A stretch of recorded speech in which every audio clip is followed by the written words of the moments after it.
Hello, and welcome to the Other System edition of Next Stop News. Here's what we'll be discussing in this month's installment. On July 13th, it was announced that MCI will be closing their North Dakota plant by the end of the year and relocating to Minnesota. This is due to budget cuts and could potentially delay ongoing or future MCI orders between this year and next. Credit to Sylveon for this information.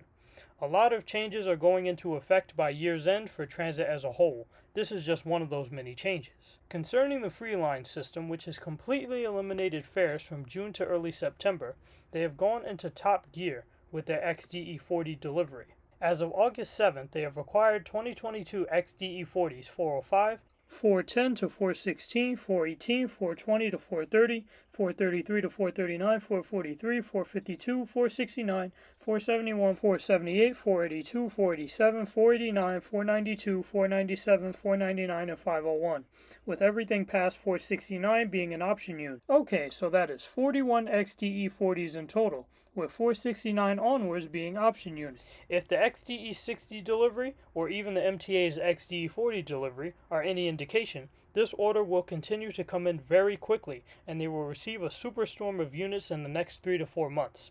Their Orion 5s are about to experience the ultimate wipeout. Heck, Orion 5 608 to 609, 611, 615, 617 to 620, 622 to 24, 26, 33 to 34, 36, 38, 41 to 42, 46, 50 to 51, 54 to 55, 59, 662, 666, 670, 672, 80, 82, 84, 91, 95, 99, and 703. 34 Orion 5s have already expired and have been removed from service. Yes, they are dying very quickly. Most of them have been auctioned off. 670, 691, and 695 were recently auctioned off, with 642, 654, and 655 being preserved. Rest in peace 638 though. I will never forget the ride that I had on that unit on the 3 line heading to 242nd Street.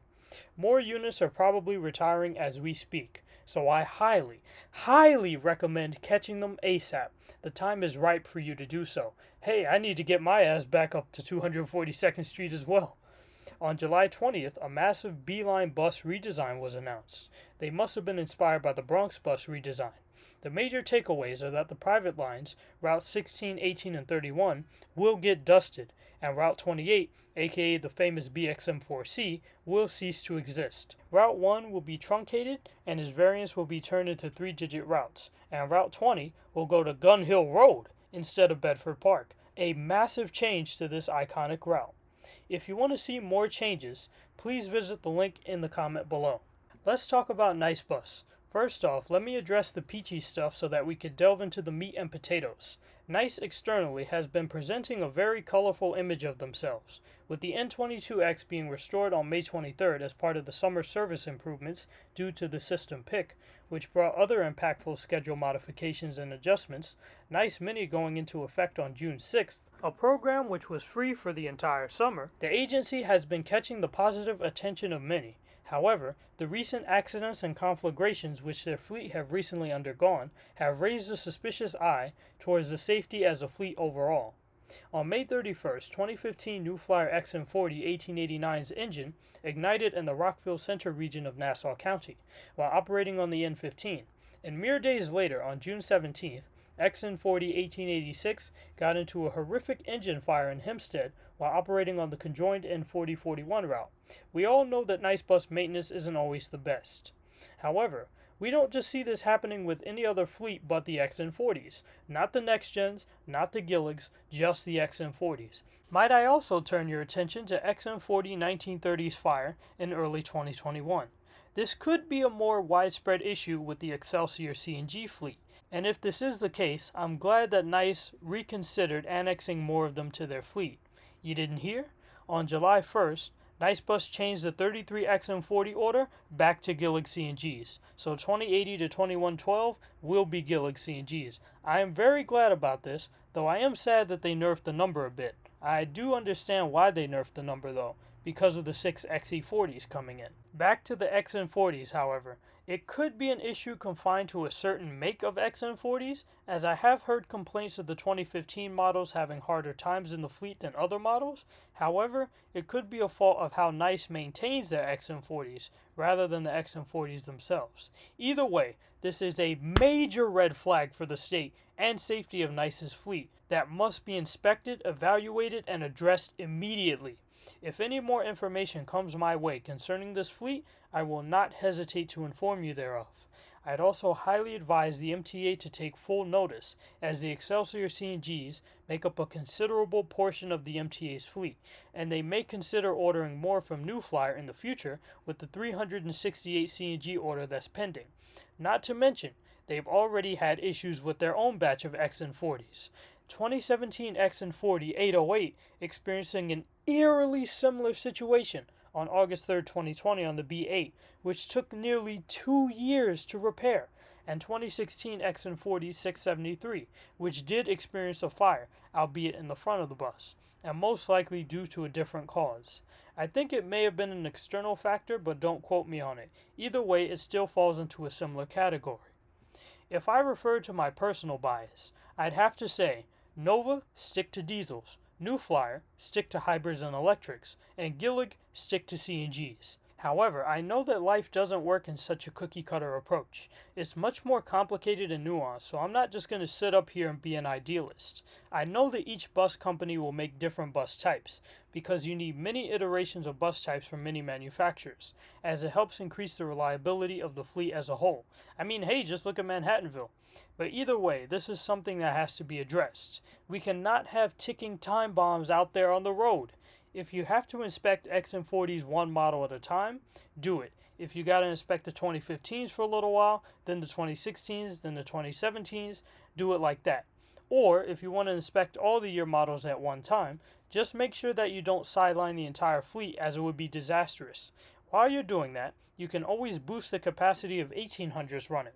I mean, it's highly unlikely that we'll get the 1700s to return, as most of them are way too far gone, although 1797 is still in training duty. It'll definitely not be enough to cover the XN40s while they're being inspected, so therefore I say just boost the capacity of the 1800s and Gilligs for the time being. And yes, the thought of bringing the 1700s back occurred to me way before this happened.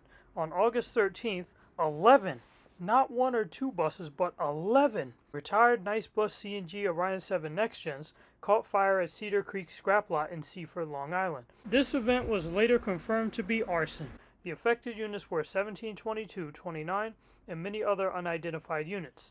If you don't like 1700s, it was a good day for you. But as for me personally, from a non-partial standpoint, I am very concerned about this. I guess that's why they didn't keep the MTA Old Gen CNGs at Eastchester Scrap for too long after they retired. I forgot to mention 642 out of College Point, an MTA New Flyer C40LF, so this could be a CNG issue itself. I don't really know. What's going on? Someone explain it to me, please. I don't know who to blame anymore. NICE buses maintenance, the XN40s themselves, the next gens, CNG buses as a whole, or Excelsiors in general. I just don't know anymore. But let's continue. Let's address bus fires and other systems. Woo, have there been quite a lot. One of MBTA's XN40s, 1691, caught fire on August 4th. On April 20th, New Jersey Transit's Tonnelle Avenue garage in North Bergen, essentially their version of Eastchester Scrap, experienced a bout of arson, completely toasting the 3 historical RTS hybrids which have been there for years. Before the incident, they were already retired and in storage, with the black paint of death over their logos. There is no way this spontaneous combustion could have occurred on its own. This had to be arson, as they were literally fine for years. Moving on to the electrics, I will address these events chronologically. The first event occurred in China on June 4, 2021. 5 shuttle buses bursting into flames on a university campus. 1 bus spontaneously combusted, causing the other 4 next to it to become engulfed in flames as well. Afterwards, 6 electric double-decker buses in the UK caught fire. The story doesn't end here, no, not by a long shot. On May 19, 2022, there was an electric bus explosion in Paris, as far away as that if you could believe it. The most notable incident so far is the most recent occurrence of one of CT Transit's newest buses, XC40-2102, experiencing a massive spontaneous combustion and being burned to a crisp on July 23rd, thereby resulting in the sidelining of the entire XC40 fleet, 2101 to 2112 as a whole. In order to make up for their loss, Hartford had to provide extra XD40s, while several MCIs and D40LFs, which were previously retired or sidelined, had to be reactivated just to make service. Why do I bring all this up? The MTA plans to order only electric buses by 2028, with an all-electric fleet by 2040. It might be too fast of a push. Yes, the new Flyer electrics are proven buses, I know this. The Proterra BE40s were as well. But the Nova LFSEs have never set foot on MTA soil, which is why I'm glad that the MTA is ordering 5 test buses before we go full turkey with this fleet. The Proterra ZX5s, however, have also never seen MTA territory. Neither have options such as Gillig Electrics and other models, though it would be a strange day if the MTA ever got them. This conflagration issue has already happened to be found on a trusted electric model, that being the XC40. Which should pose massive red flags, as New Flyer is really good at producing electric buses. If a model such as the XC40 could experience this issue, what model can't? This means that a Gillig could catch fire, a Nova LFSE could catch fire, basically damn near any electric bus could just spontaneously combust and destroy a large swath of the fleet in an instant. And given all the hell that the MTA and Department of Buses have been through and have put themselves in, the last thing that they can afford to have is a massive fleet shortage caused by something like this. My point in saying this is, MTA, please take your time and evaluate your options. You're already considering ordering 370 electric buses. That is going to be a huge part of the fleet, and it's going to replace diesel buses, so once you do that, you really can't go back. The good part is this order is expected to be split up between at least 2 agencies, Nova and New Flyer. I would say throw Proterra in there.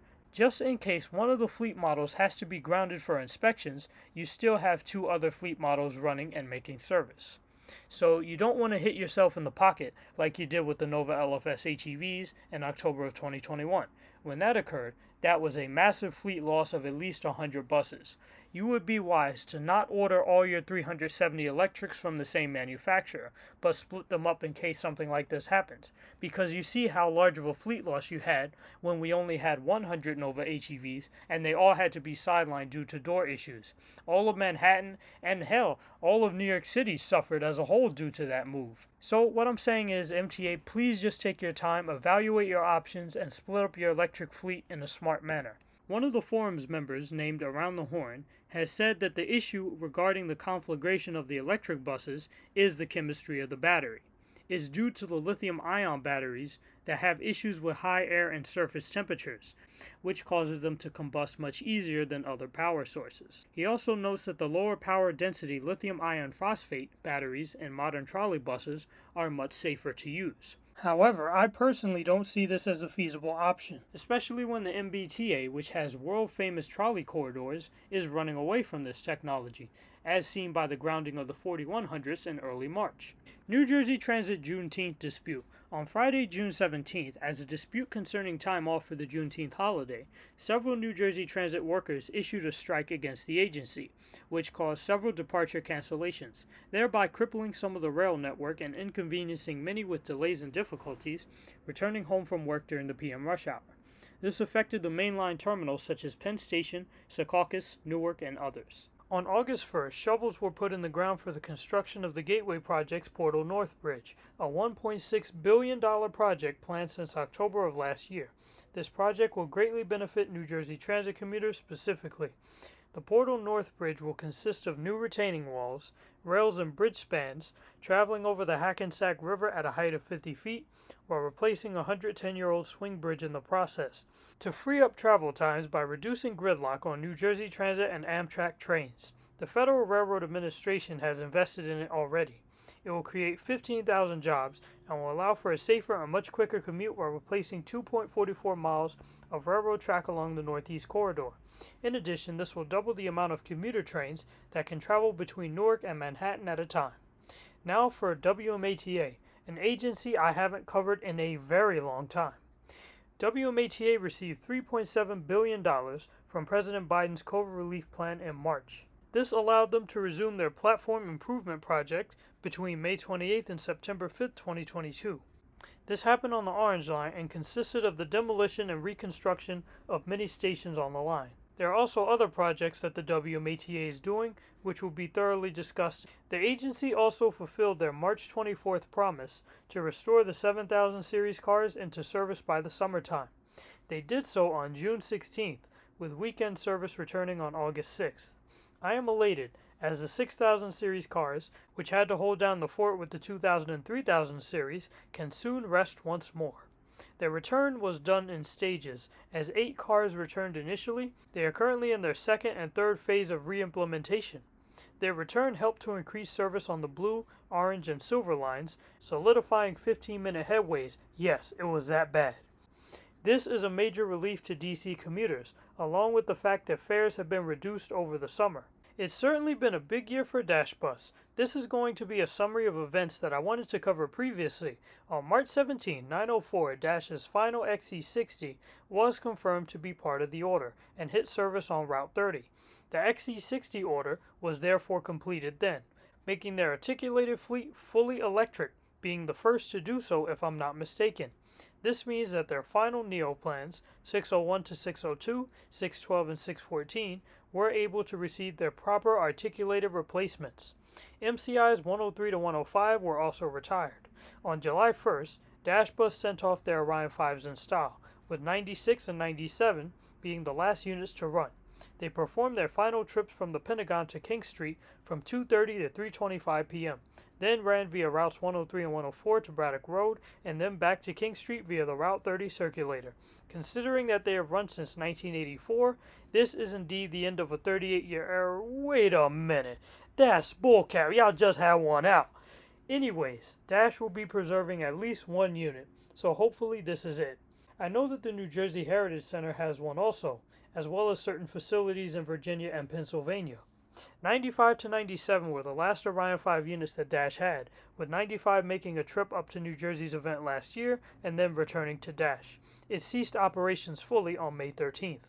97 last tracked on the King Street trolley on May 17th, but its true last day in service was in fact July 1st. Now as for 96, its supposed final run was July 1st, but it looks like it also made an appearance on August 16th to the surprise of many, including myself.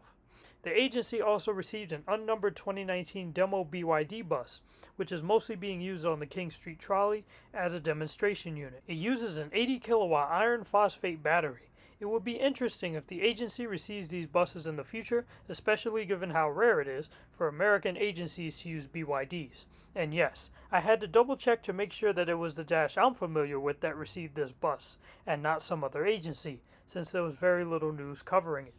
This is the first time I'm covering CTA, so I'm sorry for all you CTA fans who've been waiting forever. CTA received an LFSE electric unit on May 6th, which was delivered to 77th Street Garage. I'm not sure if this was a prototype or a production unit. Thank you for tuning in to September's update for other systems. I really appreciate you guys' support, especially not having one of these for months. I'm very sorry. So I am definitely playing catch up, but don't worry, we'll sort it all out. Please subscribe, stay blessed, stay healthy, stay hype, and thank you for riding with Next Stop News.